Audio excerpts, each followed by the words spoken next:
Hey guys, what's up? It's Greg with Brentster Productions. Today I'm going to go over some good ideas on how to streamline your gear. These are some of the things I've done with my rig that I picked up from working in the pro industry. Lots of different companies and things, they all do things somewhat the same, some of them do some different ways. But everyone has some sort of method to make things go simpler and faster on setup. You don't always get long periods of time to set up your gear, so you want to try to throw all your gear in as fast as possible and hook it up, and that way you're not spending all afternoon setting up your rig, trying to get things organized. So some of the things that I've noticed when I go out to see a band play or something that I'm not working, you see some hired sound guys of the band, they come in with just duffel bags full of cables and milk crates and random stuff that they just really have a big pile of things that just they throw all together, and it just looks unorganized, it looks unprofessional. So I'm going to show you some easy ways and very cheap ways to straighten up your gear, organize it, make it look more professional, and make your setup go a lot quicker. All these things you can do, you can build yourself, and a lot of it is things you can just do with your existing gear to make it faster. So here we go. Okay, the first project I'm going to show you, this is about probably the most expensive thing when you're wanting to make some streamlined cabling. This is a quad Speakon snake. So think of it as just like your snake box that you plug all your mic cables in. This works backwards. So this comes from our amp rack and then outputs to our stage, and then you can branch off from here. So we have mix 1, 2, 3, and 4 on this plate. And you can actually find these plates online already having the jacks mounted on them. These are Speakon NL4 jacks. So they are a full pole connector, but we're only using 2 of them because our monitor wedges just run in a single passive mode. They're not bi-amped, so I don't need 2 sets of wires. So I'm just using pin 1 and 2 of the NL4 jack for my positive and negative. This wiring is 14 gauge 8 wire. 14/8 is how you would order it. This 25-foot section was around $50 online from a website, so that's where you're going to spend most of your money, is just on the cabling. So you can see it's 8 individual wires, so that gives us 4 pairs for 4 separate sends. The box is just your simple galvanized electrical box. You can usually find these for around a couple bucks, and then of course your fittings and things that go on the end of it that hold your wiring into the box. So it's pretty simple to do. It's just a little bit of money for the cabling, and you just got to solder the connections onto these jacks here. And then on the other end of it here, you can see on the back of our amp rack is where it outputs. So it actually comes out of the amp rack off the amps to this NL8 jack, and then it goes to this Speakon NL8 plug. So this is just like your NL4, but it's just bigger, and it's got 8 connectors in here, so all 8 wires connected there. And you have 1 jack that you can just plug in that automatically drops 4 mixes to the stage, and then we don't have to run all those individual cables back to our amps. So everything is already pre-wired up to this jack. So all the wiring just comes off the back of our amps, goes up to that connector, outputs down the snake, and then we've got a closer drop to our stage that we can run shorter cables to run to the individual wedges. And then this plate, these are normally around 25, 30, 40 bucks, depending on where you can find them. Search eBay, search the internet. This is a G size hole, and they actually come with these holes pre-punched out.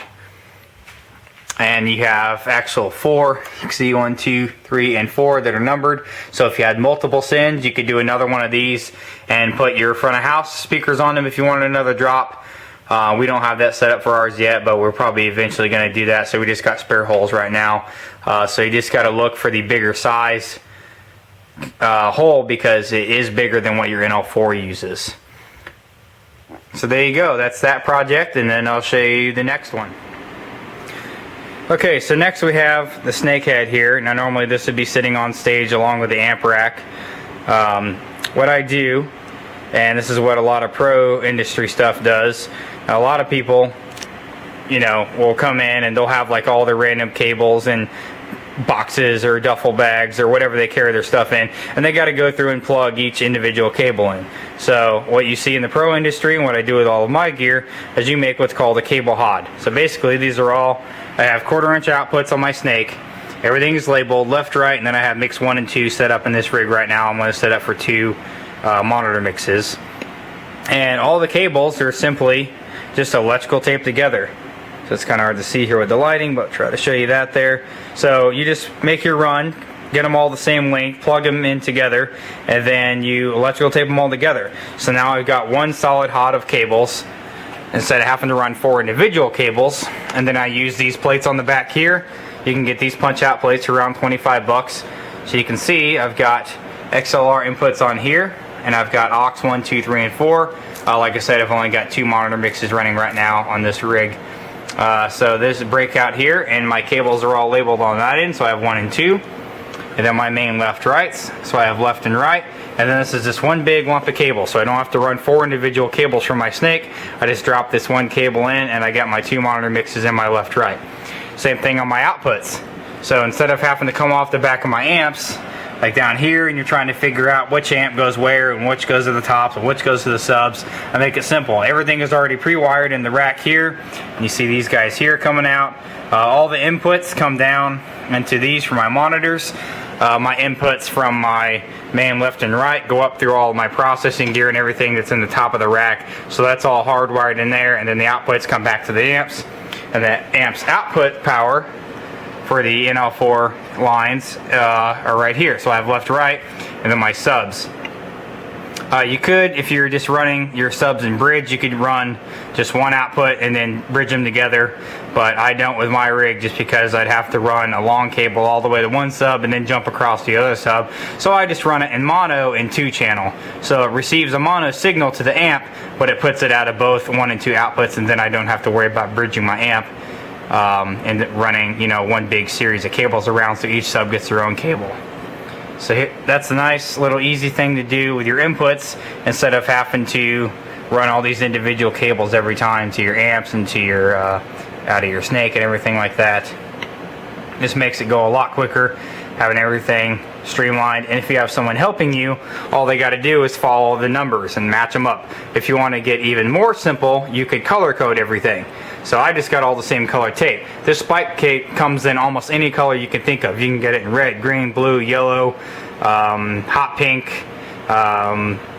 I've even seen it in darker blues and reds. So there's all different sorts of shades and colors you can get. So you could literally do a different color for every type of connector that you have for your mix 1, mix 2, mix 3, mix 4, your left rights. And you can color code everything. So if someone's helping you, all you got to do is tell them, hey, match red to red, blue to blue, green to green, and somebody else could help you put your rig together. But this is still pretty simple. You just match up the numbers and makes things a lot easier. So there's the back of the rack, and next I'll show you some of the things for front of house. Okay, so at the front of house rig, this is just our small little Behringer board that we have for small bar gig stuff. When we run bigger shows, we'll rent a bigger console. We've got access up to 48 channel consoles if we had to rent them. So this is just a small little setup.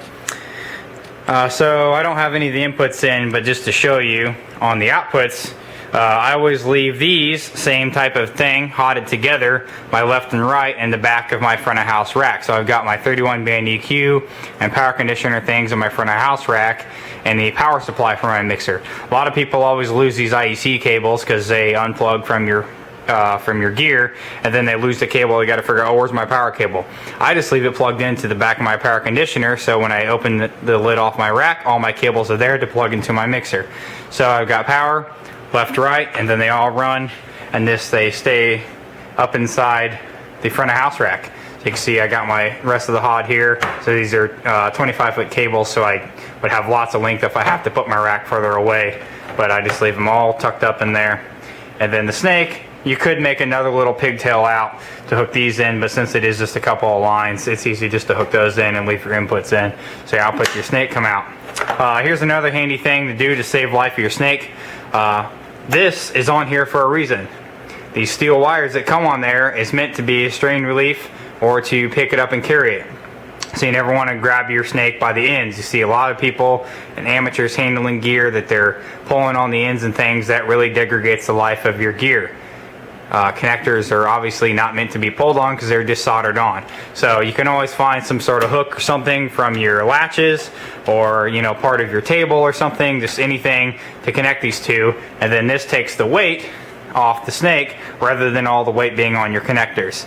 Other simple things, protect your snake head connectors with bags that, you know, alcohol comes in, like your Crown Royal bags or whatever other type of alcohol comes in a bag.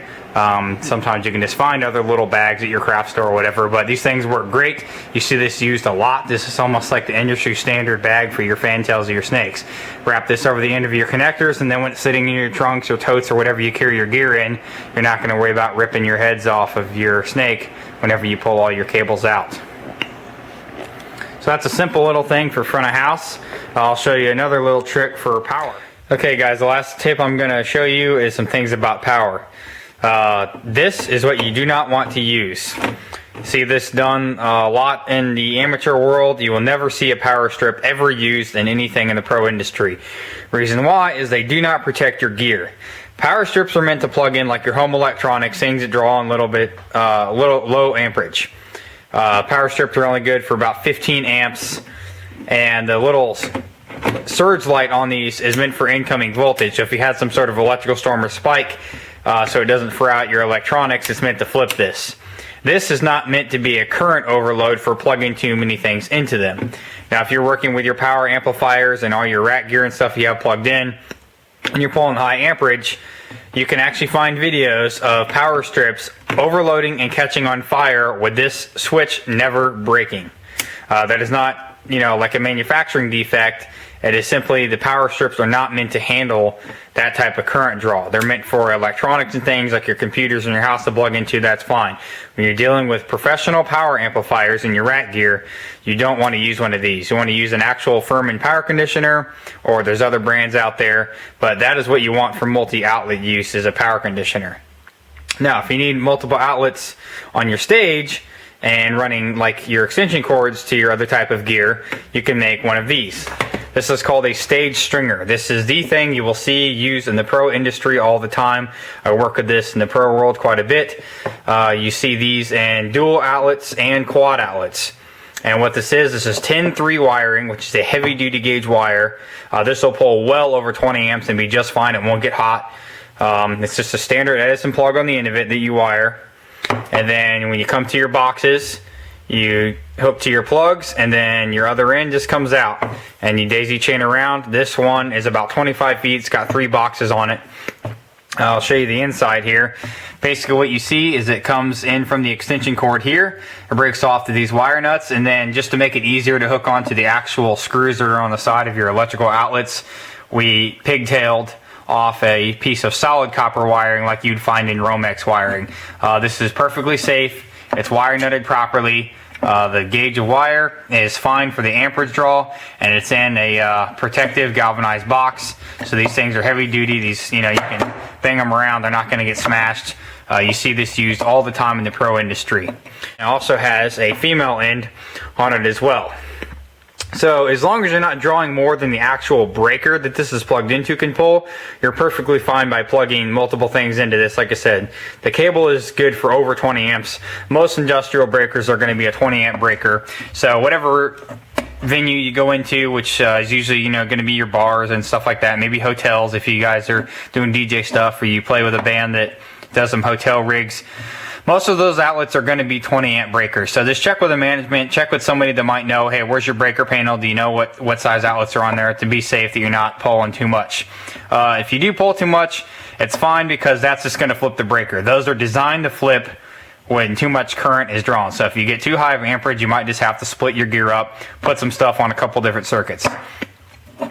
So what we do with this piece is we do use this in our lighting rig mainly, and we plug our dimmer packs into this. So we run this 25-foot cable up through all of our trussing, and then all of our dimmer packs can plug into these. That way we don't have to run individual extension cords all the way back down to our power source. So this runs up through, plug our dimmer packs into this, and then all of our dimmer packs have their 4 channels on them with our Edison outlets, and then we plug our lighting into that. You can also run these across your stage to plug all your guitars into.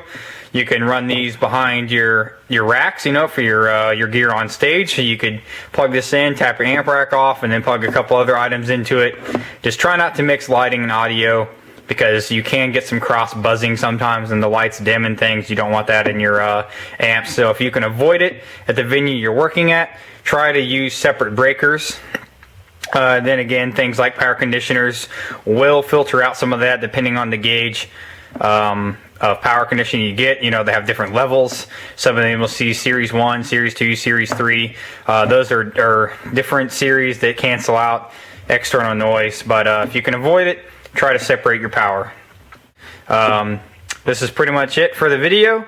So I hope you learned some decent, good tips to organize your gear and things you can do to copy off what the pro industry does, and then come up with some ways to streamline your own stuff. If you have to, run through and set up your gear in your garage or your next venue that you're working at, and then go through each step of your process and see if there's a way you can make that quicker. If you can bundle some stuff together like we did with the cables on our Snake, and it'll make your rig go together faster and make you look a lot more professional and make it look like you know what you're doing. Guys that show up with just a bunch of random gear that they're throwing together all day, bands and people might look at you and think that you don't know what you're doing. So the more organized you are, the more professional you look, the more likely it is that you're going to get used again. And that is a fact in this industry. There's so many people out there advertising services for sound or for lighting or even DJs. The guy that's the most organized and does the best job, obviously, is going to get, more references, and they're probably going to get more gigs. So try to be as professional as you can. And if you have any questions for us, you can hit us up on Facebook. It's Brentster Productions on Facebook's website. There's also BrentsterProductions.com is our .com website. It's currently under a little bit of construction, so it hasn't been updated in a while. But we're always on Facebook, and you can always comment on the YouTube videos as well. And we'll try to get back to those, but we don't check them as often. So with that, that's all I have for you today. Be safe and your electrical work, if you're not sure, try to find somebody that can help you out. But a little bit of common sense applies, obviously, when dealing with electricity and things like that. So good luck with getting gigs, and have a great summer.